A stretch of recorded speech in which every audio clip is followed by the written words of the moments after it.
আজ শেয়ার করব পুষ্টিগুণে সম্পূর্ণ সজনে ফুলের রেসিপি। বসন্ত শুরুতেই গাছে গাছে ভরে ওঠে সজনে ফুল। সজনে ফুল খাওয়া যে আমাদের শরীরের পক্ষে কতটা উপকারী, উপকারের কথা যত বলা যায় ততই যেন কম পড়ে যাবে। শীতের পরেই আসে বসন্ত, আর সিজন চেঞ্জ হওয়ার সাথে সাথে নানা রকম রোগেরও উপক্রম হয় এই সময়টা। তবে বাচ্চারা একদমই খেতে চায় না। এইভাবে যদি রান্না করে দেন, গ্যারান্টি দিয়ে বলতে পারি সবটুকু ভাত বাচ্চা থেকে বড় সকলেই খেয়ে নেবে। নমস্কার বন্ধুরা, শ্বশুরবৌমা রান্নাঘর অ্যান্ড ব্লগ চ্যানেলে সকলকে স্বাগত। তাহলে রেসিপিটি কি করে তৈরি করব সেটাই দেখে নেওয়া যাক। দেখতেই পেলেন গাছের থেকে সবে সজনে ফুল তুলে আনা হয়েছে। আর এবার ফুলগুলোকে এই যে ডাঁটিগুলো রয়েছে এর থেকে একটা একটা করে ছাড়িয়ে নেব। একটা করে ডাঁটি নিয়ে তার গায়ের থেকে একটা একটা করে ফুল ছাড়িয়ে নেব। সাথে যে কড়িগুলো রয়েছে সেগুলোকেও নিয়ে নেব, শুধুমাত্র ডাঁটিটা ফেলে দেব। এইভাবেই সমস্ত ডাঁটির থেকে ফুলগুলোকে ছাড়িয়ে নিয়ে ফিরে আসছি।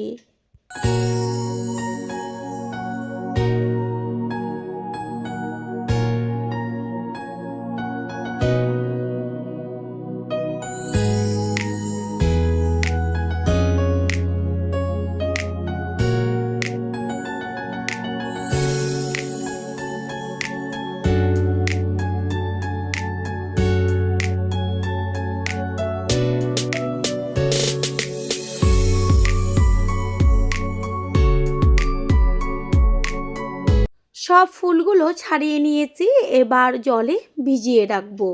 জলটা একটু বেশি দেবেন আর 5 মিনিট মতো জলের মধ্যে ভিজিয়ে রাখবেন। এতে কি হবে, যেহেতু ফুল সেই কারণে এর মধ্যে অনেক রকম পোকা থাকে, সেগুলোও চলে যাবে জলে ভিজিয়ে রাখার জন্য বা মরে যাবে। গ্যাসের ওভেনে কড়াই বসিয়ে কড়াইটা গরম করে নিয়ে দিয়ে দেব সর্ষের তেল। আপনারা চাইলে এইখানে সাদা তেলও ব্যবহার করতে পারেন। তেল গরম হয়ে গেছে, এবার এর মধ্যে দিয়ে দেব একদম ছোট ছোট করে কেটে নেওয়া বেগুন। আগের থেকে এইখানে আমি অর্ধেকটা বেগুন কেটে রেখেছিলাম। আর এর মধ্যে দিয়ে দিচ্ছি লবণ আর সামান্য হলুদ গুঁড়ো। লবণ আর হলুদটাকে মিশিয়ে নেব। ফুলের পরিমাণ অনুযায়ী কম বেশি বেগুন ব্যবহার করতে হবে। এইখানে আমি যেহেতু অনেকটা পরিমাণ ফুল ব্যবহার করেছি সেই কারণে অর্ধেকটা বেগুন দিয়েছি, যে মাঝারি সাইজের বেগুনগুলো হয় তার। বেগুনটাকে ভালো করে ভেজে নেব। বেগুন ভাজা হয়ে গেছে, আর বেগুন সিদ্ধ হতে তো বেশি সময় লাগে না। এবার কড়াই থেকে বেগুনগুলোকে তুলে একটা পাত্রে রেখে দেব। বেগুন তুলে নিয়েছি, এবার ওই কড়াইতেই দিয়ে দেব আবারও সর্ষের তেল। তেল গরম হয়ে গেছে, গ্যাসের ফ্লেম লোতে রেখে দিয়ে দিয়েছি একটা শুকনো লঙ্কা 2 টুকরো করে, আর ছোট চামচের 1 চা চামচ কালো জিরে। ফোড়নটাকে তেলে ভালো করে ভেজে নেব। আর যখন ফোড়নের থেকে সুন্দর গন্ধ বেরোবে তখন এর মধ্যে দিয়ে দেব ছোট ছোট করে কেটে নেওয়া আলু। দেব কালারের জন্য হলুদ গুঁড়ো। হলুদ আলুর সাথে ভালো করে মিশিয়ে নিয়ে আলু ভাজা হতে থাক। অন্যদিকে আমি একটা মশলা তৈরি করব। তার জন্য এইখানে আমি একটা মিক্সিং জারের মধ্যে দিয়ে দিচ্ছি সর্ষে। এইখানে বড় চামচের 2 চা চামচ সর্ষে নিয়েছি, আর দিয়ে দিচ্ছি পোস্ত। বড় চামচের 1 চা চামচ পোস্ত দিয়েছি। এবার সর্ষে আর পোস্ত জল ছাড়াই প্রথমে পেস্ট করে নেব। এতে কি হয়, পোস্ত সহজে পেস্ট হতে চায় না, অনেকটা সময় লাগে। এইভাবে আগে জল ছাড়া পেস্ট করে নিলে খুব তাড়াতাড়ি খুব সুন্দরভাবে পেস্ট হয়ে যায়। তারপরে দিয়ে দিচ্ছি জল আর ঝালের জন্য কাঁচা লঙ্কা। একসাথে এবার পেস্ট করে নেব। এদিকে আলু 50%-এর বেশি সিদ্ধ হয়ে গেছে। এই পর্যায়ে দিয়ে দিচ্ছি সজনে ফুলগুলো। আর সজনে ফুল জলে ভিজিয়ে রাখার পরে 4 থেকে 5 বার জল পাল্টে পাল্টে ভালো করে ধুয়ে নিয়েছি। আলু আর ফুল একসাথে 3 থেকে 4 মিনিট গ্যাসের ফ্লেম মিডিয়াম টু লো করে ভেজে নেব।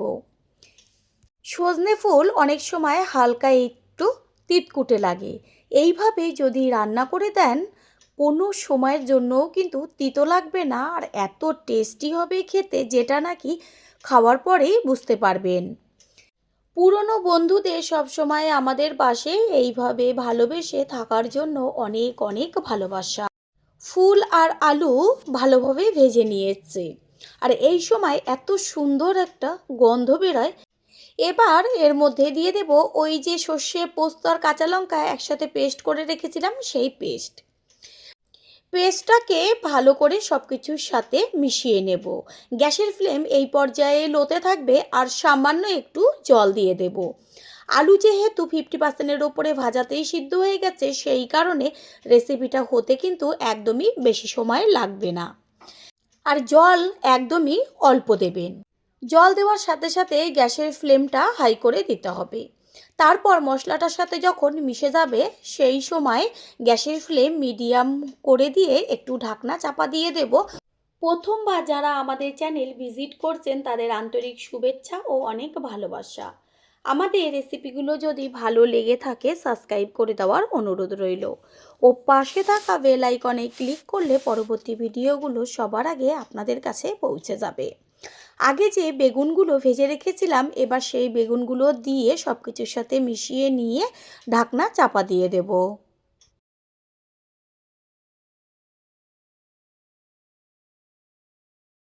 3-4 মিনিট বাদে ফিরে এসে কড়াইয়ে ঢাকনাটা সরিয়ে দিয়ে এর মধ্যে দিয়ে দেব টমেটোর পেস্ট। এইখানে আমি একটা বড় সাইজের টমেটো পেস্ট করে নিয়েছি। টমেটোর পেস্টটা ভালো করে মিশিয়ে নিয়ে তারপর আবারও একটু ঢাকনা চাপা দিয়ে দেব সম্পূর্ণটা হবার জন্য।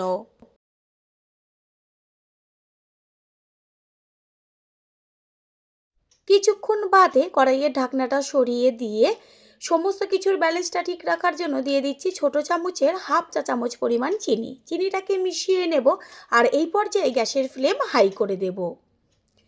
আলু একদম সুন্দরভাবে সিদ্ধ হয়ে গেছে, ফুলগুলোও কত সুন্দর দেখা যাচ্ছে। এতে কোনো রকম লঙ্কার গুঁড়ো ব্যবহার করিনি। টেস্টটা আরও টেস্টি হবার জন্য দিয়ে দিচ্ছি 1 চা চামচ পরিমাণ কাঁচা সর্ষের তেল। আর সবশেষে দিয়ে দেব কুচিয়ে নেওয়া ধনেপাতা। ধনেপাতা আর কাঁচা সর্ষের তেলটা মিশিয়ে নিয়ে গ্যাসটা অফ করে দিয়ে কিছুক্ষণের জন্য একটু ঢাকনা চাপা দিয়ে দেব। তৈরি হয়ে গেল আজকের রেসিপি। আশা করি রেসিপিটি ভালো লাগলো। আর যদি ভালো লেগে থাকে একটা লাইক, কমেন্ট, পারলে একটা শেয়ার করে অবশ্যই জানাবেন। আপনাদের দেওয়া একটা লাইক ও লাইকের পাশে থাকা হাইপ আর একটা শেয়ার আমাদের কাছে অনেক অনেক গুরুত্বপূর্ণ। All friend, thanks for watching my video. আপনারা সকলে ভালো থাকবেন, সুস্থ থাকবেন। আবারও দেখা হবে অন্য কোনো রেসিপির এপিসোডে। ডিমের ঝোল বা ডিমের কারি তো বহুবার বাড়িতে তৈরি করে খেয়েছেন, তবে একবার ডিমের কারি বানিয়ে এইভাবে খেয়ে দেখুন। এভাবে বানালে স্বাদ, গন্ধ এবং রং হবে একেবারে হোটেল বা রেস্টুরেন্টের মতন। নমস্কার বন্ধুরা, শ্বশুর বৌমা রান্নাঘর অ্যান্ড ব্লগ চ্যানেলে সকলকে স্বাগত। প্রতিটি স্টেপ যদি আপনারা ফলো করেন তাহলে আশা করি রেস্টুরেন্ট বা হোটেলের মতন টেস্ট আপনারা পাবেন। তাহলে কি করে তৈরি করব সেটাই দেখে নেওয়া যাক। প্রথমেই আমি আগের থেকে ডিমগুলোকে ভালো করে জল দিয়ে ধুয়ে নিয়ে এবার সিদ্ধ করব, সেই কারণে একটা বাটির মধ্যে জল দিয়ে ডিমগুলোকে দিয়ে সামান্য একটু লবণ দিয়ে দিয়েছি। লবণ দিয়ে সিদ্ধ করলে কি হয়, অনেক সময় ডিম ছাড়াবার সময় খোসার সাথে ডিমের অংশ উঠে আসে, আর লবণ দিয়ে সিদ্ধ করলে খোসাটা খুব সুন্দরভাবে ডিম থেকে চলে আসে। এইভাবে সিদ্ধ করে নিয়ে ফিরে আসছে। ডিম সিদ্ধ হয়ে গেছে, এটাকে নাবিয়ে নিয়ে ঠান্ডা করে নেব। ডিম ঠান্ডা হয়ে গেছে, এবার খোসাটাকে ছাড়িয়ে নেব। যেহেতু লবণ দিয়েছি সেই কারণে একদম সুন্দরভাবে একটুও ডিমের কোনো অংশ উঠে আসবে না। এইভাবে সব ডিমগুলোর খোসা ছাড়িয়ে নিয়ে ফিরে আসছি।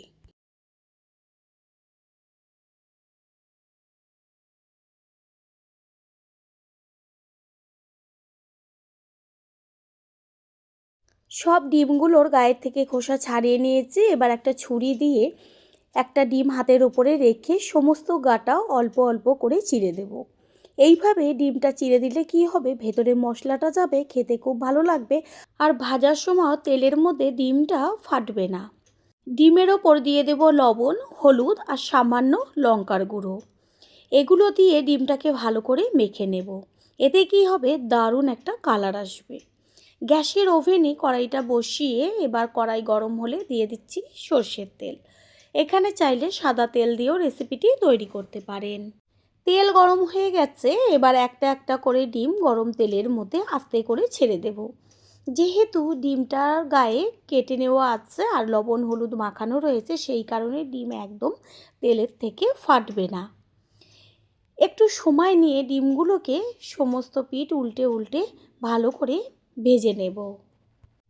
ডিম ভেজে নেওয়া হয়ে গেছে, এবার ডিমগুলোকে তেল ছেঁকে তুলে নেব। ওই তেলের মধ্যেই দিয়ে দিয়েছি ছোটো চামচের 1 চা চামচ সাদা জিরে আর গোটা গরম মশলা, যেমন এলাচ, দারচিনি, লবঙ্গ আর 1 টুকরো জয়িত্রী। ফোড়নটাকে ভালো করে ভেজে নেব। ফোড়নের থেকে সুন্দর একটা গন্ধ বেরোচ্ছে। এই সময় এর মধ্যে দিয়ে দিয়েছি কুচিয়ে নেওয়া পেঁয়াজ। আর এই রেসিপির ক্ষেত্রে পেঁয়াজের পরিমাণটা একটু বেশি ব্যবহার করব। পেঁয়াজ তাড়াতাড়ি মজে আসার জন্য এর মধ্যে দিয়ে দিয়েছি ছোটো চামচের 1 চা চামচ লবণ। লবণটাকে মিশিয়ে নিয়ে এবার পেঁয়াজটাকে ভাজা হতে দিতে হবে। পেঁয়াজটা এমনভাবে ভাজতে হবে যেন একদম পুরো কড়া ভাজা না হয়ে যায়, তাহলে রেসিপির কালারটা সম্পূর্ণ কালচে হয়ে যাবে। সেই কারণে অর্ধেকটার বেশি ভাজতে হবে। সামান্য যে কত সুন্দর একটা হালকা কালার এসছে, এরকম পর্যায়ে রেখে এর মধ্যে দিয়ে দিয়েছি 1 চা চামচ রসুনের পেস্ট, ঝালের জন্য পেস্ট করে নেওয়া কাঁচা লঙ্কা, আর দিচ্ছি বড় চামচের 1 চা চামচ আদার পেস্ট। ঝালটা যে যেমন খাবেন সেই অনুযায়ী ব্যবহার করবেন। সব কিছু ভালো করে মিশিয়ে নিয়ে গ্যাসের ফ্লেম লো রেখে এটাকে কষিয়ে নিতে হবে। একই সাথে দিয়ে দেব পেস্ট করে নেওয়া টমেটো। এইখানে একটা বড় সাইজের টমেটো পেস্ট করে নিয়েছি।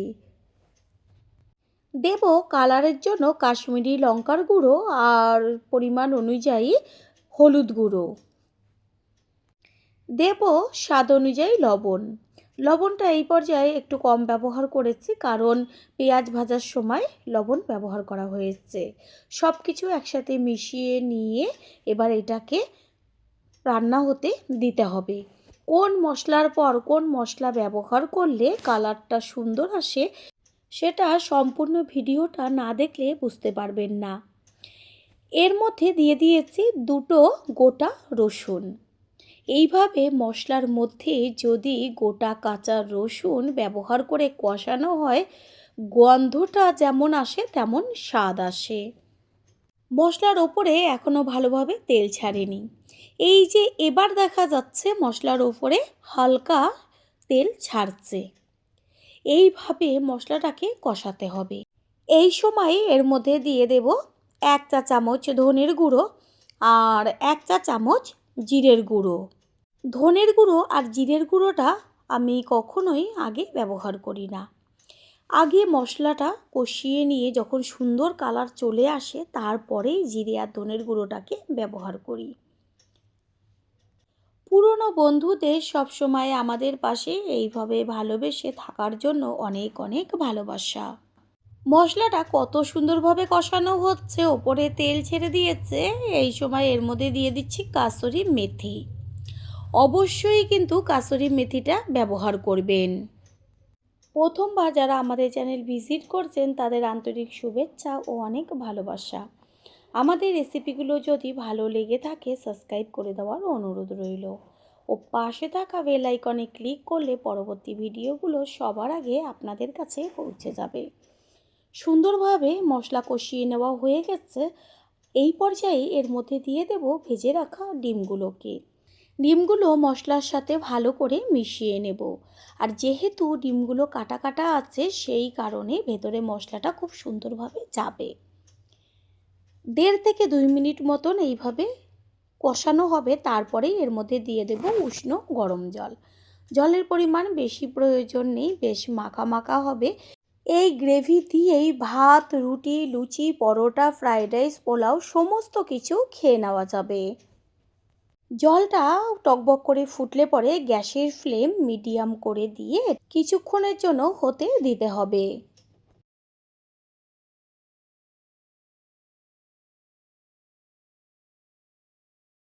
কালারটা দেখা যাচ্ছে কত সুন্দর এসেছে। সামান্য কিছু কিছু কারণের জন্য আমাদের বাড়ির রান্না রেস্টুরেন্টের রান্না একই মশলা দিলেও সম্পূর্ণ ভিন্ন হয়।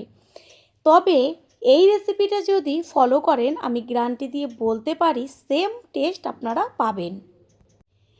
এবার দিয়ে দেওয়া হলো ছোটো চামচের 1 চা চামচ গরম মশলার গুঁড়ো। গরম মশলার গুঁড়োটা মিশিয়ে নিয়ে টেস্টটা টেস্টি হবার জন্য এর মধ্যে দিয়ে দিচ্ছি অর্ধেকটা লেবুর রস। এইখানে আমি পাতিলেবু ব্যবহার করেছি, আপনারা চাইলে যে কোনো লেবুর রস ব্যবহার করতে পারেন। আর এইভাবে লেবুর রস ব্যবহার করলে এত টেস্টি হয় যেটা নাকি খাওয়ার পরেই বুঝতে পারবেন। রেসিপি একদম তৈরি হয়ে গেছে, গ্যাস অফ করে দেবো। তার আগে ছড়িয়ে দিচ্ছি বেশ কিছুটা পরিমাণ কুচিয়ে নেওয়া ধনেপাতা। গ্যাস অফ করে দিয়ে কিছুক্ষণের জন্য ঢাকনাটা চাপা দিয়ে দেব।